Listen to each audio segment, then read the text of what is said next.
Hello and welcome to this month's Side Out for Leadership. I'm your host, David Polikoff. Pleased and thrilled to have Raymen Dorival on the show with me. So, like I normally do, I always ramble, but I'm not going to do that. Raymen, welcome to the show. Tell the audience a little bit about yourself. Thanks, Dave, for having me. First off, man, it's a pleasure. It's an honor, obviously, to be on your platform. I appreciate you having me. I work down in South Florida. My department, Miami-Dade, Florida, and Miami-Dade Fire Rescue. 17-year member with my department. I've only worked for one department. I'm an instructor, level 2 fire instructor, live fire instructor.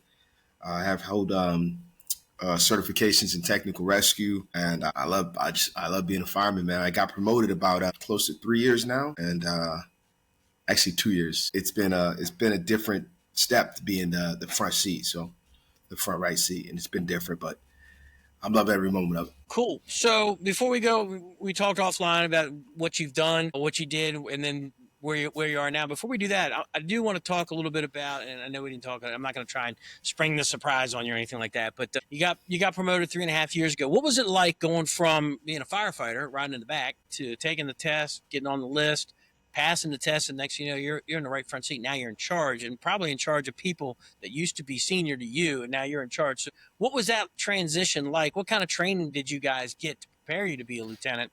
And then how has it been, and what have you learned along the way? Well, as far as training to become a lieutenant or an officer, the battalion I come from, I cut my teeth in the 5th Battalion, right? So that's where I came from, and that battalion was known to mold people. So if they invest time in you, they invest time into their people just to make sure they prepare you right for a leadership role someday if you ever decide to promote. Not so much from the department's perspective, but I know the department's growing as our officer development program is growing, but there was not too much as far as officer development going on into my first 15 years. I love riding backwards, I love riding backwards, and that was everything I ever dreamed of, was just to ride backwards and go to fires. But it was just, I guess the moment for me was seeing some officers that don't actually hold the standard the way I felt like it should be held, or just seeing things that, you know what, in order to have a voice, you got to have a bugle. But not all the time, right? Not all the time, because your drivers are actually probably the most impactful persons next to your officer that can impact a crew. But I wanted to step up into the front seat at some point in my 15th year. And I decided to, about 2.5 months out from the test coming up, I'll sit for the test. I studied for about 2.5 months, and I scored number 7. So I thought that was good enough to go ahead and get promoted. And you get promoted, and they just throw you out there. But you just learn. You learn on the job sometimes. They pull you back. They pull you back into officer development. They put you in a program, and they hold you there for 4 weeks and just give you some of the stuff to try to get you ready for the streets. So the officer development was 4 weeks long. Once after you got promoted, they pulled you in for about a 4 week class. Yeah, for about 4 week class. So right now, the way our officer development program is working now is they're trying to catch those people before they promote, before they get made. So, which is now being more proactive side. They're being more proactive, which is a benefit to the person that's going to get promoted and being placed in that front seat with no knowledge of how to act in this new position or this new role without having been groomed. So a lot of things that's taking place right now is a lot of these guys are promoting much earlier than the department might have anticipated. But the new wave is the new wave. So these guys get on either younger or with more experience, and 5-6 years, boom. They feel like they're content with their level of skill at firefighter, and they push to promote. Not saying that I held back because I didn't know the job. I enjoyed the job and I did it well. So I stayed there for 15 years and doing that job that I enjoyed. I love riding backwards, like I told you, and that was something that I was very passionate about. Forcing doors, pulling line, that stuff it's just awesome. So but even now, man, you promote it and you see and you try to train and you motivate, and you just I still got the itch, man. I still got the itch. So for me, it's still amazing that's why I think we teach. That's why I think we love teaching, because we still got the itch to be that fireman forcing the door, or that fireman pulling the line, or going up top of the roof and making a hole. And honestly, I probably would never stop, because if one of my guys get tired, I could see myself taking the Halligan or with a hook to pull ceiling. Line. Or the line, yeah.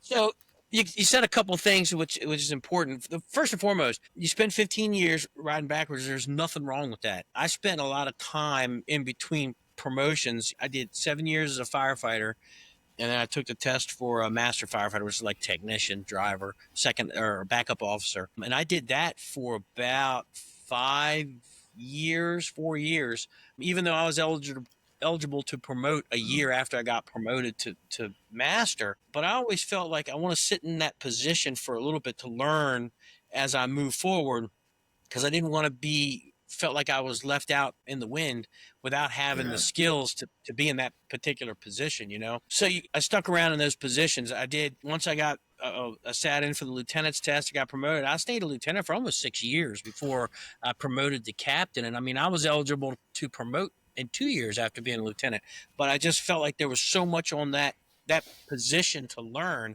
And there's something that when you promote too fast, you don't learn the things that you should be learning. You know, I think a lot of that stuff, when you start moving forward, I tell people, you know, you could go from firefighter to lieutenant without ever being a technician or a master in the county, in Montgomery County when I was there. So you're going from riding backwards to riding the front seat. And then in 2 years, you can sit for the captain's test, and you go and you get promoted to captain. You were still trying to learn the lieutenant's job. So I think it's really beneficial to the people that are listening to this. Don't be in such a hurry to promote. Learn each position. Learn your craft. Because when you become the officer, those young guys behind you are going to be looking at you to mentor them. And if you're still in the weeds about trying to figure out what your position is, you're not going to be there for your guys. One of the other things that you said is that, you know, you came through the 5th Battalion there in Miami, and that you said that battalion was notorious for molding and breeding people. And that was what I felt like in our 1st Battalion in Montgomery County is that we made sure that when people sat for the test, they were ready to take the test. And when they left, they were a reflection on us. And it sounds like that's what the 5th Battalion was. You know, when you get promoted out of there, it's a reflection on those guys. So they made sure that you were ready to take the test, which is extremely important. You talked about drivers. I want to say that's probably, I'd say, if not one of the most important position on that apparatus. That's usually the senior guy that's probably been at that station for a while, and you rotating through as a float officer or a brand new officer. You're looking at that guy for some heavy guidance, like, you know, what's the best way to get in the block? What are these buildings like? What are the areas that we're running? Where's the hydrants? Things like that. Yeah. So as a new officer like myself, you know, like I told you, I got promoted and I floated. So every time I floated, one of the things I always looked for on the roster was, who's my driver? Right. Who's my driver? Because I knew when I got to the house, I was going to lean on him. I was going to lean on him and tell him, man, for sure this is your house. And although I got the bugle, I'm leaning on you for your experience and your knowledge. I'm learning this job as an officer, but I know that I can count on you for knowing your territory, you know, knowing where to catch the hydrant, knowing where to position the truck. And, you know, and that stuff matters. So leaning on your guy matters, you know. Humility. Yeah. You know, knowing that you're humble. Hey, I don't know everything. Just because I got the white shirt or I got a bugle doesn't mean I know everything. I'm relying on these guys that are the subject matter experts to make me look good. Yeah. The other thing that you had mentioned is, you know, you stayed on, you learned the job, and you're passionate about the job. And then you talk about how we teach, and I know you teach, I teach. And my reasoning for teaching, you know, I always wanted to be a fire instructor, and I started teaching back in 9 as a state certified instructor. But as I moved forward and as I got hooked up with Capital Fire, and we started teaching up down the East Coast and then around the country, to me, it was like, it's my responsibility. I owe it to the people to pass on what I've learned. I think that's important. I can't stand people, they put themselves in a silo. You know, once they get promoted, it's like, well, I got mine, you know, hell with everybody else. And fire service can't be that way. It's, if you learn something, you got to pass it on, especially to the new guys coming up. They are eager to learn. They want to know stuff, and they want to know the reasoning behind it. And that's why we're there as fire service instructors, to pass on what we've learned, our mistakes, our failures, what we learn from that, and then moving forward. And I think all that stuff that you said is 100% important, and people need to understand that you know, just because you're the officer doesn't mean you know everything. You know, No, that you dude don't. riding behind you, he might have 15 years on the job, and you might only have 6 years on the job as a lieutenant. That guy's got some institutional knowledge. You know, put your ego in check, and let those guys guide you. And you know, when you're a good boss, they're gonna make you look good, hands Oh, down. You're gonna facts. look Hands good. down. Yeah, man. So you got promoted to lieutenant. You went into an engine company or a truck house, or where'd you go after that? Once you got promoted? So, just for clarification purposes, so I worked at a house for about 12 to 13 years, Station 7. So, Station 7 is in the 5th Battalion. My first truck that I had there was the rescue unit. The rescue unit, it's not like around the country where you work for a rescue unit, they consider it a truck company. It was like a paramedic unit or something like that, but you still went to fires. You still did all that stuff. So I was on Rescue 7. Then I was able to go ahead and not promote, but get seniority and bid Engine 7 and stayed on Engine 7 for a little while. From there, once I got promoted, you get promoted again. Like I told you, you bounce around. So you bounce around. Most of the times, the chief would try to find technical rescue positions for me to put me at. And I was comfortable with technical rescue. I could continue to hone my skill on that. I'm still learning, making sure that I get better. The department, they schedule performance improvement training. So some of the stuff, I still got to get after and continue to be proficient in that part of my job and learning how to be a proficient technical rescue technician and owning that. But that's something that the chief would always send me to or try to put me on an engine unit for engine operations. And then so you got promoted to lieutenant, so you float around. We had the same thing. You know, you get till you get that seniority, you're kind of floating around from station to station wherever there's a hole that they need an officer, and that's where you're truly going to start Yeah. leaning on your officers and things like that. And like you said, I never had to float when I got promoted, but you know, when you work overtime and you're going to be working in another battalion, another station, and I looked right up, first thing I did, I looked on the schedule, I was like, well, who's driving me today? And you look and it's like, well, shit, that guy's Yeah. detailed in too. It's going to be for an interesting Yeah. day when we run calls. So I hope In you're good those with the map days, book. when you throw everybody on the truck like that and just nobody ever worked there, you're gonna catch a job. You're gonna get a job Exactly. And because hope yeah. and you're going to be So first. And it's like, man, we got to get this right because if not, we're going to be third too. yeah. Ain't Facts. nothing. In other words, this is the one job where everybody doesn't mind doing your work. This is the only Yeah. job when they don't mind doing your work, and they'll let you know that they did your work too.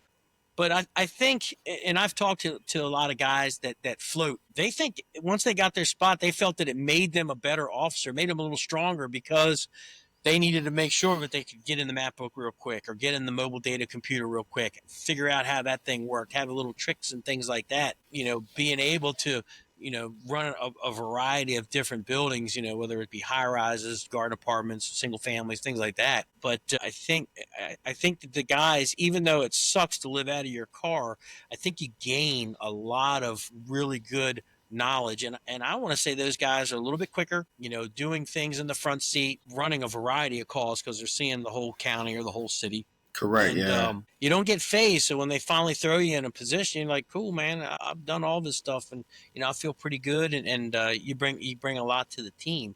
So then when did they finally tap you on your shoulder and said, we want you at the academy? I mean, just to go back on as far as like bouncing, just to double tap on that. Like our department, you could go from a rural area to the airport area to nothing but high rises to poor communities to nothing but rich communities. And so bouncing really did help me.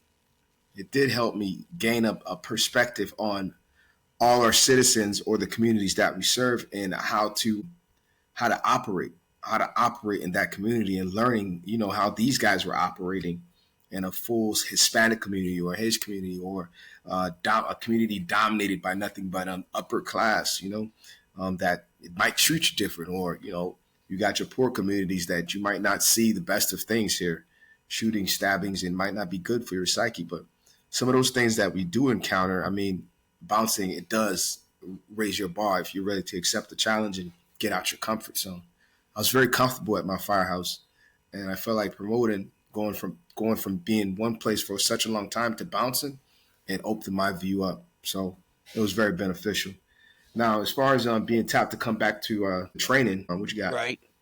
I said before you go into that, I think one of the things that you made mention of, and it was the same way for us. So those people that know about Montgomery County, Maryland, we border Washington D.C. and a little bit of everything. We got the rural, we've got high rise, we've got upper class like Potomac, where you've got like the owner of the Redskins lives out there. Wonder Woman, Linda Carter lives out there. Sugar Ray Leonard is a Wow. boxer. So yeah, you got high dollar houses, mansions, things like that, all the way to over in the first battalion inside the Beltway, pre-World War II, small cottages, bungalows, garden apartments, brick and block. So a little bit of everything. And I always found it interesting how the different people, the different variety of people, and how they act. I remember I worked in our second battalion, which is the Bethesda Potomac area, really high class, borderline upper northwest DC. A lot of money out there. Ain't no firemen to live out that way. I actually had people, coming into their house for getting called for an odor of smoke. They want us to take our boots off before we came in the house. Yeah. And I'm like, I said, well, you got a choice. We can go home now and your house will be on fire and then we'll come back and it's not a big deal, or you can come in and let us do our job. So I mean, to me, and you're right, you had the really upper class, some of them were cool, some of them they look down at you like, I Yeah. had a guy in an elevator when I lived in the county that I worked in. I was in an elevator doing something, coming down from a call, and a couple of people got on there and go, hey, you mind if I ride on your fire truck? And I said, are you a firefighter? And they said, well, no, but I pay your salary. And I said, well, you know what? I pay my salary too. I live in the same county. And that was the end of that conversation. That was the end of People, that. yeah, you just have people just the way they act. It's like, you ain't no sense. But I always found that the middle class and what they consider lower middle class were always the humble people that were very happy you were there.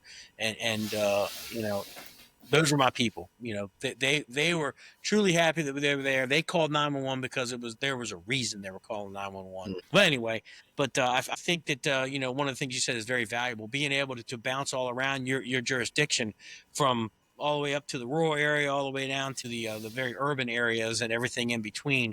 It really honed you in as an officer to see all different walks of life, and know that there's different walks of life of people out there, and they all had come with their problems and things like that. So it's Facts. important for people to understand that is never look down on the people that you are there to protect, because that's your job. You're there to protect, and a lot of times you have to have stuff that roll off your shoulders.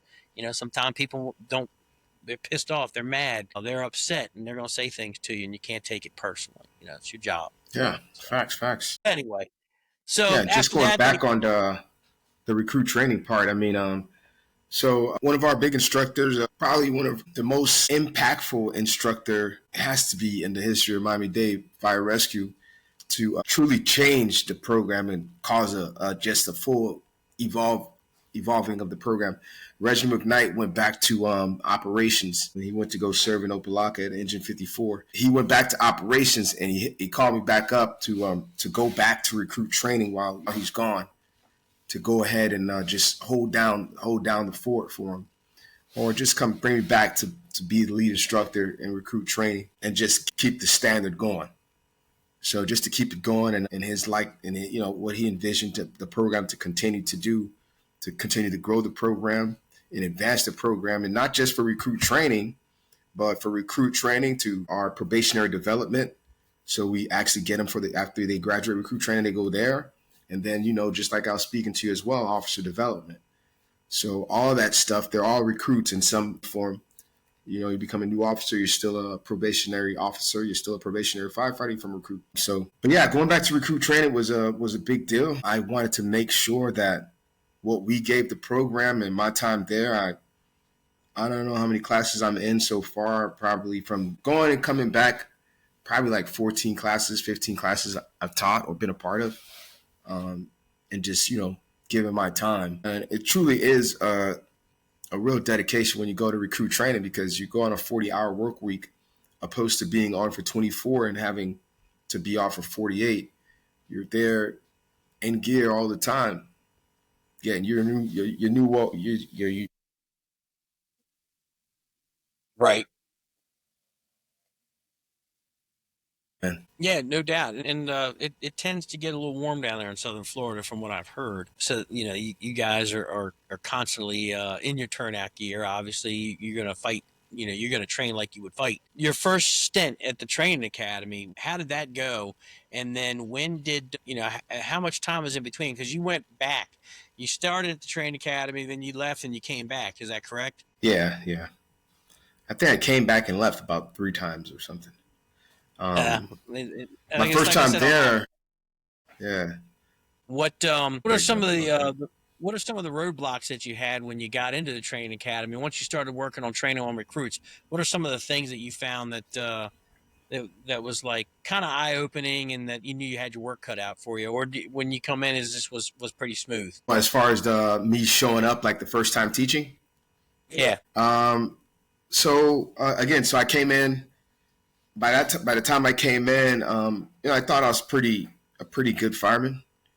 But I never instructed on that level. I always wanted to. I always wanted to challenge myself as far as like teaching and instructing and giving back some of the things that other firemen gave me, or some good officers shared with me. I thought there was some cool little tidbits that I could give them. But when you come to the recruit training, there is a structure and there is a way that we envelope the information and to give it. It's not the operations way.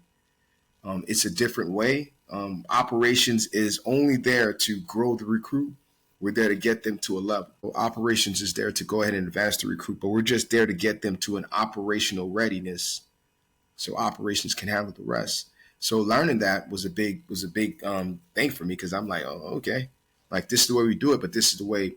My academy was not like that. I had to. It was very different. It was bare bones. So our academy now, it's pretty sophisticated. There is a academia process, a lot of stuff that you have to engage in knowledge wise as far as reading, writing, getting that aptitude, true understanding of fire behavior and dynamics and stuff like that, and paying tribute to that, as well as all the other aspects of the fire service, from pulling line, throwing ladders, forcing doors, search and rescue, all those applications, and we test them with skill stations, evolutions, and we put them in a practical skill stations to full on blown scenarios just to make sure they're getting it. And that way, when they go to operations, hopefully we got them to a point where they get to operations and it's seamless. Most of the times our recruits graduate with a little bit more knowledge than some of the guys that have been in the field for a while, because we're still chasing the new information that's out there. The new information that we're chasing, we get it, we put it into the program, we identify that's something that could be something that we could change and make sure people see it, but it's on the product that we push when we send to operations to get that information out there when they become a probationary fire officer. the one thing you said is, when these recruits are coming out, because the fire service is always evolving, there's always new things that you're learning, things like that. Those recruits are getting that information, but the people in the field don't necessarily have that information. And that's the line Correct. of, this is what we're teaching at the academy now. These are some of the new stuff. And we have to put that out in the field so they understand some of the new things that are out there. And Right. training cadre at the training academy, I mean, it's not just doing recruit class. There's also, the development of other programs that you need to send out to the field. So those guys are on the cutting edge of the new things that are out there. It's funny, the first thing that you said is when you got there, they were excited. I'm going to show these guys how to force a door and all these little tricks and tips. And we had the same problem, when we taught our recruit classes in Montgomery. Everybody wants to come in and then they see it's like it's structured, it's regimented, and it's consistent. And that's the biggest thing, is people don't understand how consistent it has to be. And we tell our instructors that, look, there are many ways to pull a line into the building. There are many ways to throw a ladder, but this is the way we're going to teach it here at the training academy. These are the Facts. things that they have to say. This is the way that they have to tie their knots. There's 10 different ways you can tie a clove hitch. This is the way they're going to tie it, and we have to teach it that way because we have to stay consistent. Because after I finish teaching that day, then I go to work the next shift. Somebody else is coming in to teach, and if they teach something totally different, you're going to really screw those recruits over, because now they're not going to know what to think. And we ran into a lot of that, to the Yeah. point where we finally put a instructor recruit manual in our break room. That's where everybody meets. And it's like, all right, today you're teaching ladders, chapter 14. And they open up the book and they'll start reading through chapter 14 of how we do, make sure that we've got all the commands right, make sure that we got the ladder set up correctly, making sure that the recruits are saying what they're supposed to be saying. So every time that that class is being taught from recruit class, 1 to recruit class 20, it's all the same. When they're getting ready to graduate, we tell them, say, look, we showed you a way, not the way, but a way. When you get out in the Facts. field, you're going to find other ways to do things, and that's expanding your knowledge base. But that was the biggest stumbling block that we ran into as instructors is, you brought in a bunch of officers that work all over the county, and yeah, they have little ways to do things that are a little faster, little ways to force doors, pull lines, things like that, different ways to pack the lines. But we can't do that within training academy. It's got to be a consistent way. And that was one of the stumbling blocks that, we finally is like, look, before you go out and teach these recruits, you need to make sure you're reading the chapter of what you're teaching today. So when you teach So it, within our training program, I'm in charge of bringing new instructors in, or even instructors that are coming back that haven't been a part of the program for a little while. We call it the Recruit Training Instructor Program, or an internship program. So they come in and we spend, they have to be there for about 3 days. And now if you got added to the cadre already, it's going to be about a 2-week program where we go and we do all the skills that we want to put the recruits through, like an advanced maze or the maze itself, or anything from the Pittsburgh drill to let me throw in ladders, the performance objectives that the recruits are going to perform, to make sure that all the new instructors, that they know this is how we're teaching it. This is how we're teaching it. You have your time to chime in, but the way the program is, this is the program if you want to be a part of this program. And we just don't let just anybody walk in, so, and that's very important to protect the integrity of the program and the consistency of the program itself. Yeah, and, that consistency. I think that's something that's, yeah. That's the key, It's important, man. You got to make sure, just like you were saying, that this is how we're doing. We also have a recruit manual as well, and just to double down on information. Yeah. Yeah, and that's and that leads into you go through your whole recruit class. They graduate, they get their assignments, they move out into the field. And the first thing that we hear is like, these guys are dumb. They don't know anything. Blah blah blah. And it's like, hey, look, here's the deal, buddy. We have them for 28 weeks. You have them for a year. After that year, if they stuck, that's your fault. You had a year to get them straight. And we tell the recruits, hey, look, you can't come to the fire just because everybody else is sitting on the couch. You can't. You have to be in the books. You have to study. You can't sit on that couch. It doesn't make sense. Exactly. You have to be able to move forward for each of your modules when you get on, so you can come off probation, so you can be a functioning member of the shift. That's one of the hardest things to overcome because, when we start doing recruit classes, like in Frederick right now, we've been averaging 2 recruit classes a year of 50 students. So, 100 students a year. In Montgomery, we were doing 2 recruit classes, 2 to 3 recruit classes, depending on how the money was. Some of those classes were 50 alone, were 50 students. Yeah. We were getting 150 students that were coming out by the end of the year. So you couldn't just put them in certain stations where you had strong officers. Everybody was getting a recruit. And the expectation was you will work with these guys and you will make sure that they're ready to pass probation. I remember we'd have to go out as instructors once they hit the stations, and we'd have to go out and test them for each module. Say, hey, we're going to throw ladders today. And we would grab somebody from the shift, one of the firefighters, say, hey, can you come out and be the second person on the ladder? And one of the things that I found out was that the recruits were good with their skills, but those senior firefighters, horrible. And the fact they were so bad that this recruit was doing everything they could to not fail because that person sucked. I mean, I could see it. And I would tell the recruit, you did fine. And I go in and that's hilarious, dude. Hey, man. It's a shame, but it's true. 10 years on here. He sucks. What's going on? So we ended up fixing that problem by saying, all right, so the recruit is responsible. The captain is responsible for the recruit. So when the recruit's going to come to the academy, and they're going to perform their skills, and their officer is their partner. Guess how well they did then? because now you're on the spot. So that captain was responsible to make sure that recruit could throw ladders, pull lines, and the captain was the silent partner. So you better know your shit, or you're going to Yeah. be in the spotlight. But yeah, we uncovered a lot of stuff like that, and that's the kind of stuff that irks me. It's like, man, I know we're here for 24 hours. All we're asking is for 10 hours of you to be ready to go. And then by dinner time, you can start winding down. When I made battalion chief, that's what I told my guys. Get at least one good drill in per day, depending on how busy you are. Make sure your apparatus is good to go. Make sure your personal equipment is ready to go. Give me a good drill until 5 o'clock. And then once dinner time comes around, get everything cleaned up, do your chores, whatever it is around the station, then you can start winding down. But just be productive.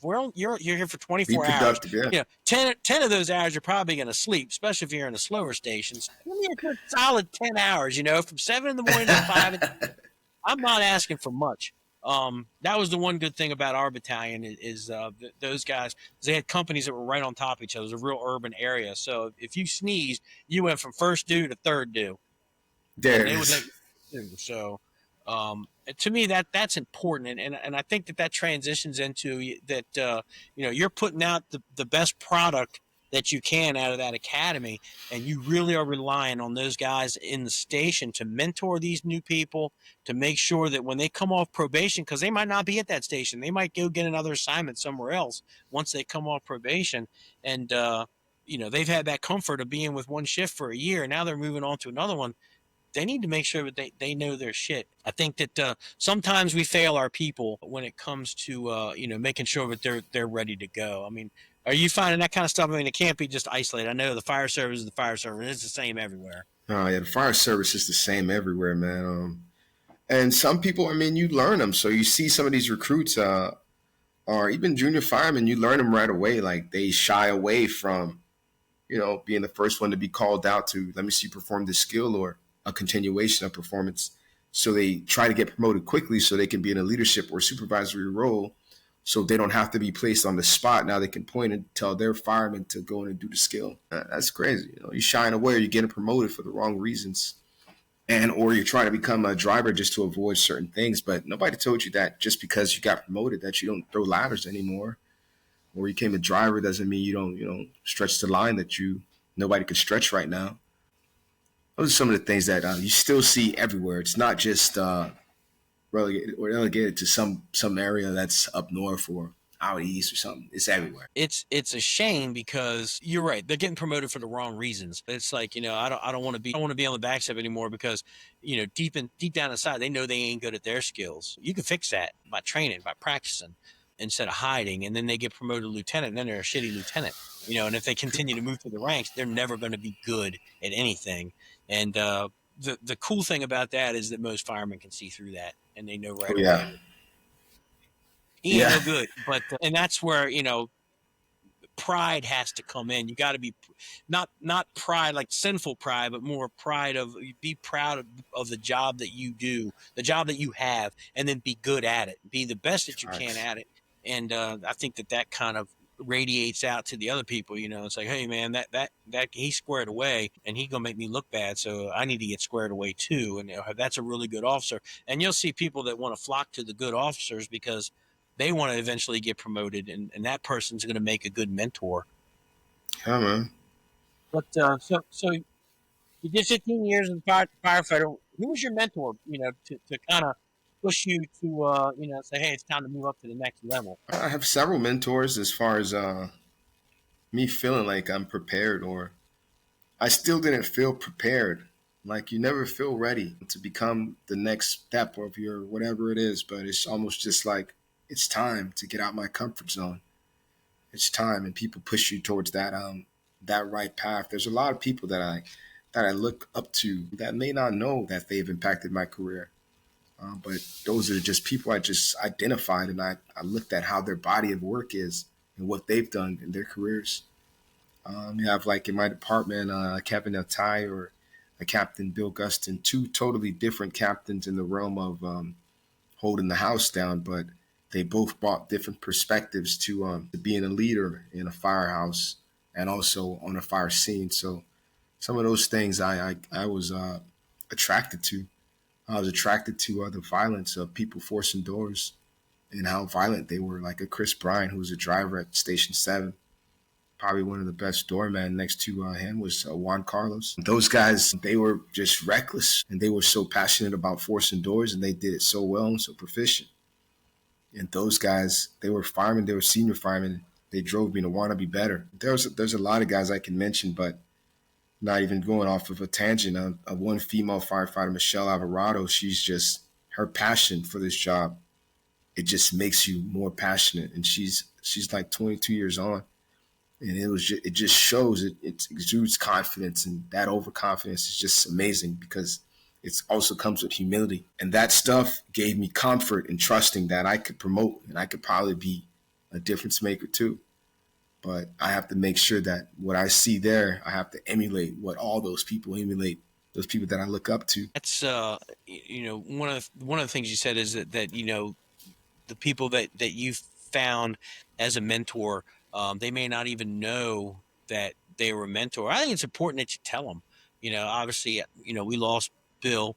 That was a huge blow to the fire service. But the other people that have mentored you along the way, or that you looked up to, or you wanted to emulate them, they produced a positive thing. You should tell them, because a lot of times people don't realize they're so passionate about what they're doing. They're not thinking about, hey, is other people watching me? Or, it to have somebody just pat you on the back and say, man, you're a hell of a fireman, and I really like what you do, and when I grow up I want to be like you, type of thing. Yeah. I think it's important that people know that they've made a positive impact, because hopefully when they hear that, it's like, maybe I'll look at some of these younger guys that are coming up and pull them aside and sit down and say, hey, let's talk a little bit about, let's look at this door. What do you notice about this door? How would you force this door if you had to do that at 2 a.m. and it's locked? That type of things. And those are the little drills that just get into people's heads, that they remember that stuff as they move forward. And they're going to remember, hey man, that guy took the time 10-15 minutes after this call to go over some stuff with me. That means a lot. And I had a lot of people like that. And it's funny because those people I still talk to. I remember getting promoted to lieutenant and calling my drivers and asking questions. They're talking about pump stuff and driving stuff and things like that. I'd still bounce ideas off of them, because those guys were senior and they'd seen a lot of stuff. So I think it's important that they know that they had a positive impact on your life and in your fire service career. And one of the things that RJ and Sam, when we do our fire engineering podcast, we always say, it is okay to be into the job. It is okay to be 100% just full throttle into the job. That's good. And we also tell people, it's like, hey, you know what? But that guy next to me, he's not as into the job as I am. He's good at what he does, but when he goes home, he's not thinking about the job no more. When I go home, I'm always thinking about the job, and luckily I married very well. I don't know about my wife. I don't know how she feels, but I always think about the job and how can I make it better and what can I do? Or I really didn't think I hit the mark on this call, and I'm really down on myself about that, and I'm going to try and do better next time. Then you have people that when they're at work, they're 100%. And when 7 o'clock rolls around the next morning, they're at home. They ain't thinking about work until 2 days later. Different people. Yeah.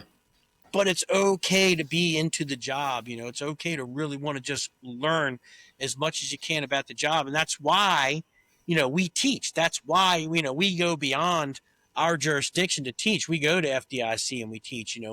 We develop programs of things that we feel work, and how can I deliver this program to you and 2 states away, even though you don't have the same manpower, but maybe you can take a little something from what I'm teaching, because I feel I owe that to the fire service. I learned, somebody helped me, I want to help somebody else.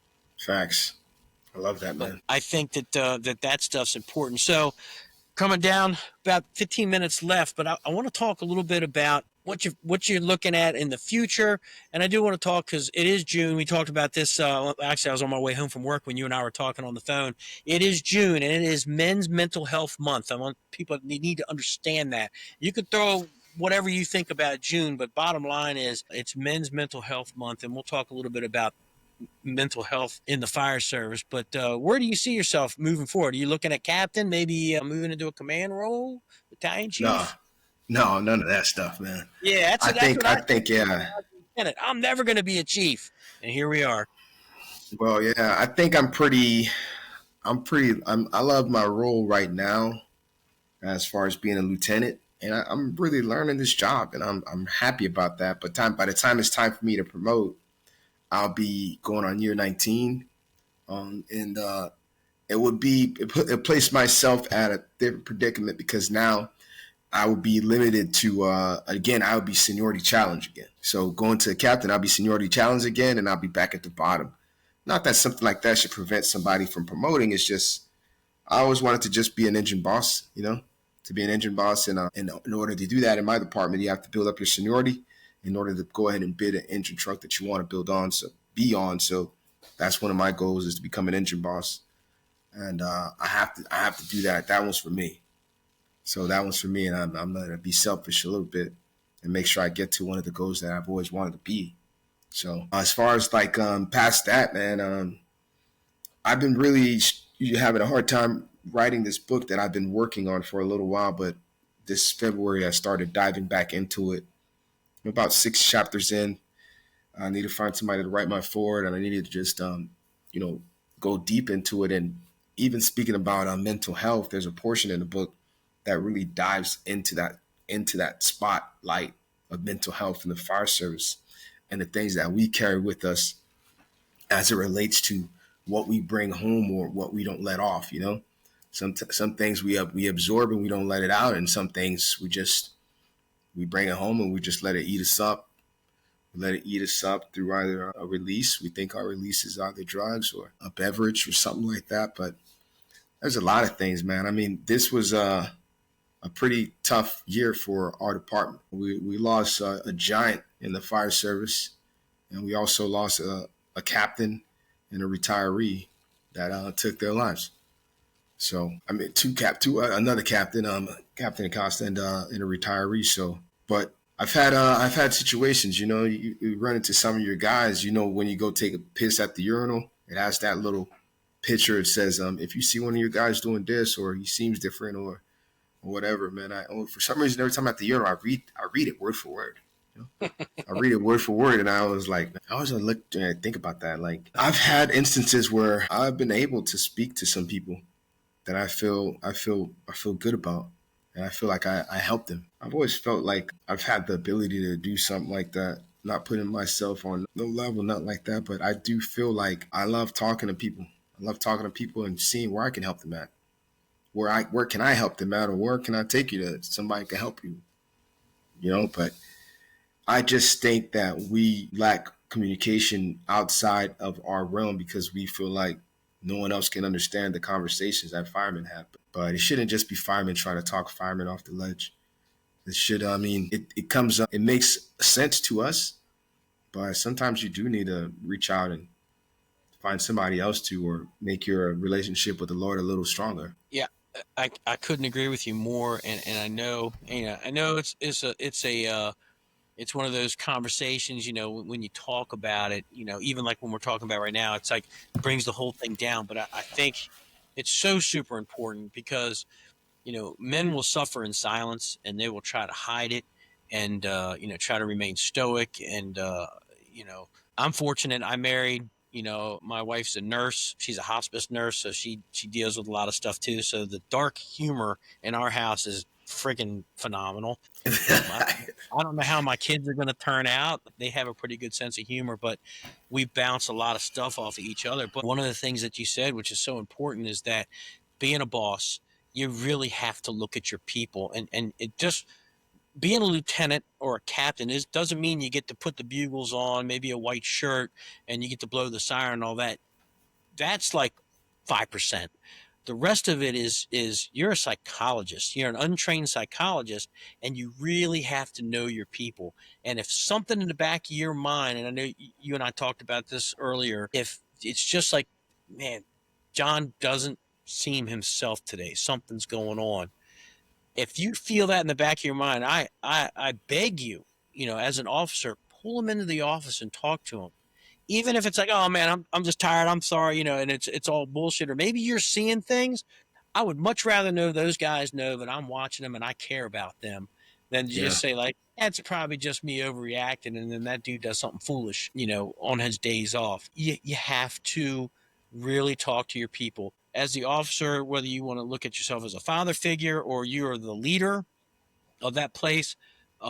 Maybe you have a technician or a driver that's senior that can really see the people and know them, and that guy has to be able to trust you as the lieutenant or the captain to come to you and say like, "Hey, man, so and so he's a little off today. It's not what he is." You know, you might want to pull him in the office and talk to him, or, "Hey, I Yeah. know he's been through a rough time with his wife. They're getting a divorce, or maybe one of their kids is sick, or whatever it is. If something is nagging you in the back of your head, I beg you to please just take the time to pull them in the office and sit them down and say, "Hey, man, is everything okay? This is what I'm seeing."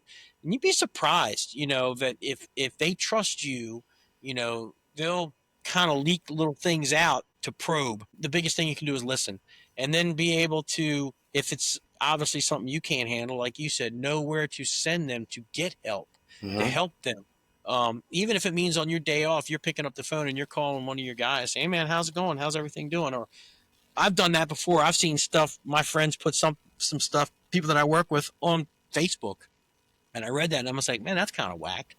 And I'll give them a call. "Hey, man, how you doing, man? Everything okay?" "Yeah, man." "Well," I said, "Well," I said, "I saw what you put on Facebook, man. It sounds like something's really eating at you." And it's like, "Oh, we had Yeah. that phone conversation, Something's going but they on. know I'm watching, I'm listening, and I care." A lot of people, "I take care of my men." Well, you need to prove it. Just saying it isn't what it is. And for all the firefighters out there, male or female, you got to talk, and that's what the kitchen table's for, man. You go in there, you got, as an officer, you got to have that time where they can just come into the kitchen, maybe after dinner, we sit and we just bullshit and just whatever. It doesn't have to be structured. Just hammer each other in the kitchen. I mean, we I used to tell the rookies right before they graduate, I said, if they're not fucking with you after you're 6, 7 months on the job, then you've done something wrong, because you Yeah. need to be the butt of jokes. They need to be messing with you, and you understand that you're part of the shift at that point. But if they're steering clear of you, you need to find out what you did wrong, and you need to have that time. And like you said, we've lost so many people in the fire service, whether it be to suicide or to drugs, drinking, things like that, where they end up losing their job, and now they don't have that lifeline anymore because Hmm. they're not part of the organization. And retirees, a lot of guys that retire, this is their life, and they don't have anything outside of that, and that's a big blow. And we owe it to our guys and gals to be there for them, to make sure that they understand that if you've got something going on, I'm here to listen. And if I can't Facts. help, I will find the help for you. We're fortunate in Frederick. We have a mental health specialist. She's actually the daughter of one of the past chiefs from Montgomery County.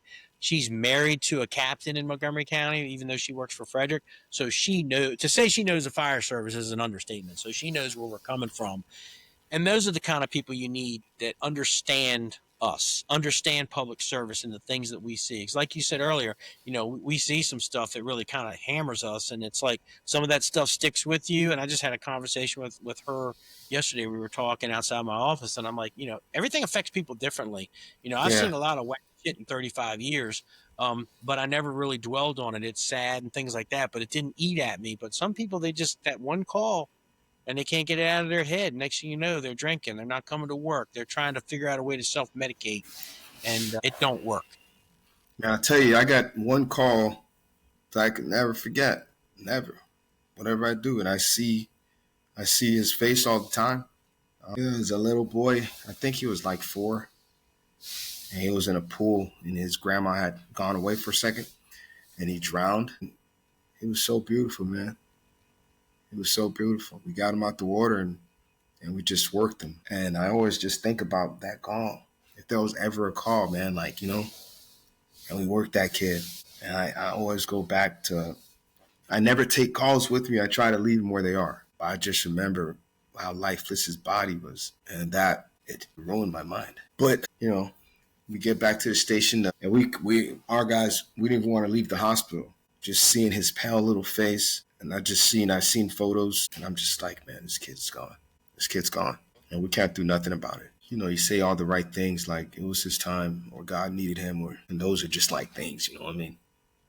That kid, That every time doesn't I take, think about it, man, like, right. But see, that those things, that's not going to take it away. What you need to understand is that you did everything you could to give that kid a chance. yeah, You yeah, did everything within your power, your training. You did everything you could to give that kid a chance. Sometimes that's just not That enough. ain't enough, man. But you have to, those kind of calls, they'll never leave you. And I'm not going to sit here and tell you, it's like, oh, come on, man, that ain't gonna work. It affected you, and you carry that. But in Yeah. your mind, eventually you have to come to peace with, I did everything I could with all my training to give that kid a fighting chance. And it didn't work out the way you wanted it to work Yeah. out. But talking about it, believe it or not, talking about it is cathartic. You got to talk about it, especially if it's still bothering you. I mean, if that's something you can talk to your wife about, these calls that get at you, if you hold it in, that's where it starts messing with your mind, man. Talk about it. Just like you're talking to me, man. Yeah, Total stranger. we've talked to some guys, talked to some Yeah. guys that were on that call me, and we always talk about it. But yeah, I'm just, as far as like a release, it's awesome to release that type of stuff back into the environment. Some, like we say, some of our guys just they harbor that stuff, and it eats at them slowly. And I've been with some guys where I noticed that this is not his norm, and you have to say, just like you said, "Are you good, man?" And you don't make it sound too crazy, or you want to interject, make sure he wants to open up too, and you want to make him feel comfortable or her feel comfortable, Yep. and allow them to open up, but let them know, hey, we see you now. Are you okay? And I think it's good to let them know that we notice that you're not acting right. To let them know, hey, we care enough to notice that you're different right now because we know who you are. If you're an angry person all the time, and now all of a sudden you're shut down, or you're a crazy funny guy and you're just super quiet, people should pick up on that because people should know you. People should, you work with them. You're giving up a third of your life to be at the firehouse. So you should know your brother and sister, to know them, not crazy intimately, but That something's off. And also letting them know it's okay to not feel right now. But I'm here, yeah, and we're gonna get you whatever you need. And that's get through it. that's the beauty of being an officer, is that you have an office and say, hey man, can you come in here for a second? I need to ask you something. So nobody else knows what's going on. You shut the door, you sit down, and just, hey man, you okay? Facts. Like you said, it's important that they know that you care. I would tell somebody, if they would tell me, like, hey, it's been rough, blah blah blah. I'll send you home right now if that's what you need. I said I can make a call to the battalion chief. We'll get a replacement. You can go home. Or if you want to stay here, if this is where you want to be, we'll make that happen too. What can we do? But it's important that we protect our guys and our girls because of what we see. We see people at the worst moments of their life. We see just things that are raw. You know, by the time they get into the hospital or whatever, they're already bandaged up and everything, but we see it raw, and those things stick with you. I've got calls that I've carried since I was 19, 20 years old.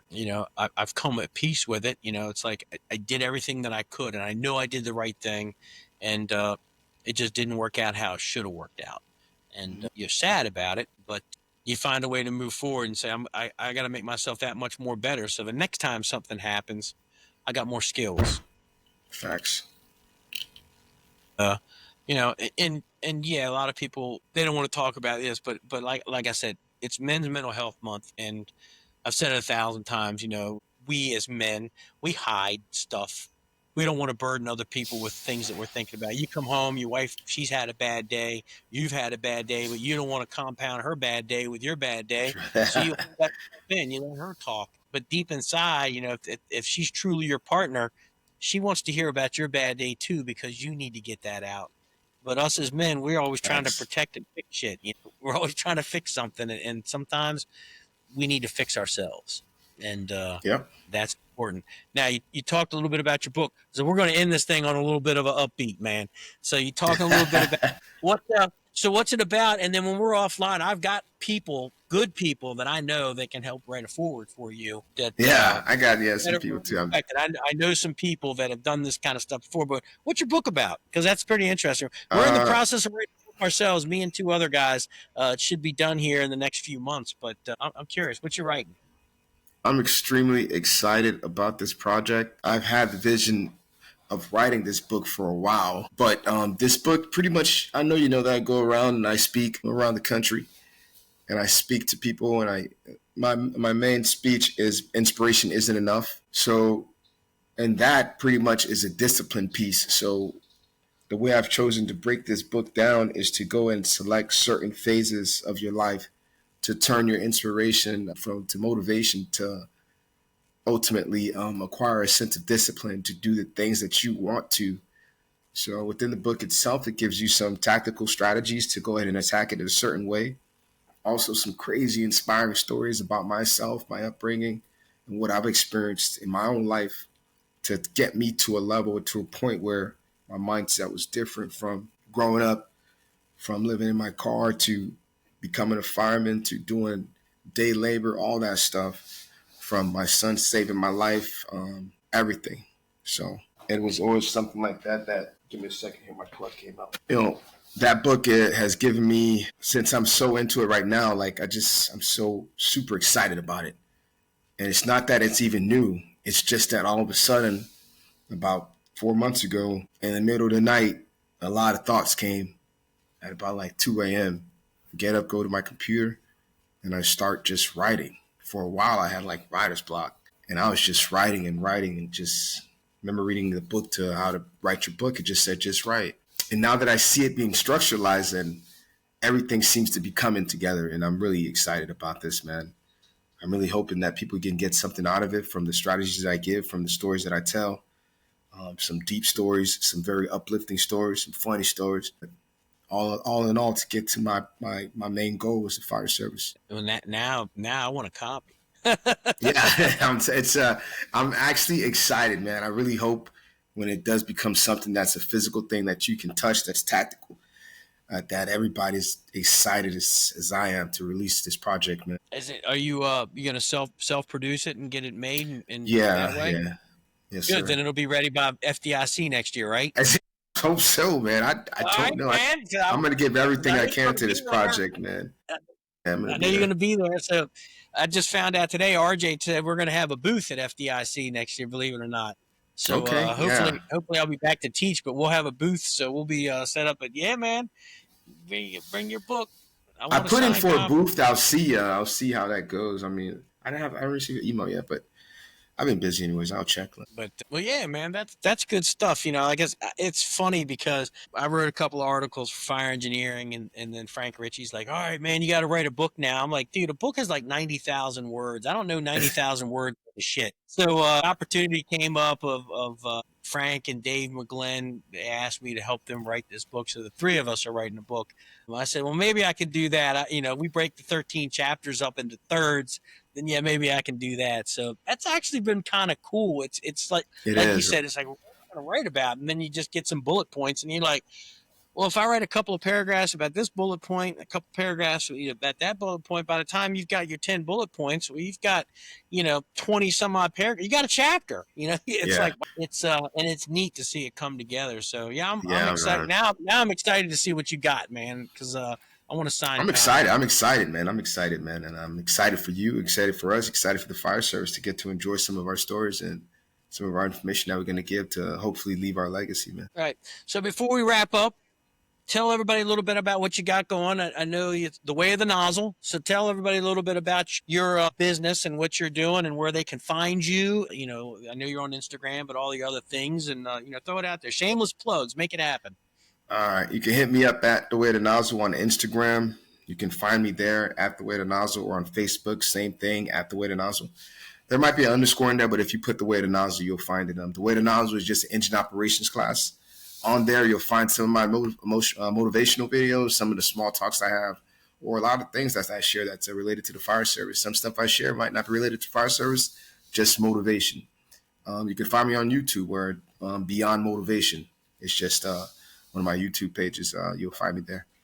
Outside of that, that's about it, man. You'll catch me at a couple of conferences. I go and teach with a couple of programs, Dagum Fire Conference, Bears of the Oath in Georgia. So Texas and Georgia, those my brothers over there.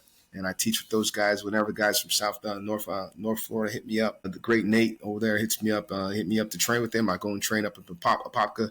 You'll catch me at a couple of conferences. You'll see me somewhere. That's cool. So I know RJ runs in them circles too. He's been in a couple Yeah. of those different conferences. The one thing I wanted to say was you talked about motivational speeches and things like that. Full disclosure, obviously, I took one of your speeches and I put that to some of Yeah. my stickers that I had. And Mike Goldstein calls up and says, "Oh man, I really love Raymen. He's cool." And I'm like, "Who?" And he told me, and I'm like, because he said who that was, and I'm like, "Oh shit!" So I had to look you up. That cat's got to be on the podcast because that guy has got passion for the fire Yeah, service. So I was like, "Yeah, I appreciate got to that, have man. him on the show." But yeah, no, good speech. And I was like, I just wanted a quick 2 minute inspirational speech, and that came across. I'm like, record. That's I awesome. wasn't stealing your shit. I just didn't know who you were. And then Mike hit me up and he told me exactly who you were. And then I went back and looked and said, "Oh shit, he was sitting there at FDIC at Yeah, the Mercedes booth." So you were talking with Mike. So I'm going to end up having Mike on the show also. He's another guy. He's just oh yeah, crazy for the fire department, and amazing that's guy. what makes the show successful. But all right, man. Well, I'll tell you what, is a good show. I like hearing the stories about the training because that's what the fire service is all about. We got to make sure that we're training the next generation coming in.